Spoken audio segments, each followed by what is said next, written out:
কিন্তু এক গভীর রাতে অন্ধকারের সুযোগ নিয়ে এক অচেনা ভিলেন হাল্কের বেশে ঢুকে পড়ে। নিঃশব্দে চুরি করে নিয়ে যায় হাল্কের সবচেয়ে শক্তিশালী অস্ত্র, তার পাওয়ার বুট। পরদিন সকাল হতেই শহরে আতঙ্ক ছড়িয়ে পড়ে।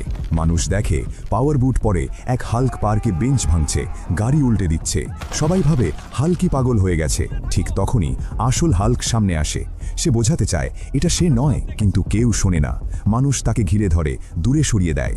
ভেঙে পড়া হাল্ক নীরবে ফিরে যায় নিজের বেশে। একা বসে ভাবে সত্য প্রমাণ করতে হলে তাকে আরও এগোতে হবে।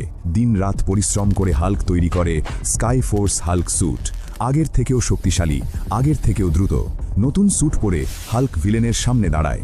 ভয়ঙ্কর লড়াই শুরু হয়। আঘাতে আঘাতে শহর কেঁপে ওঠে, কিন্তু মানুষের অবিশ্বাস হাল্ককে দুর্বল করে দেয়। শেষ মুহূর্তে হাল্ক চিৎকার করে বলে,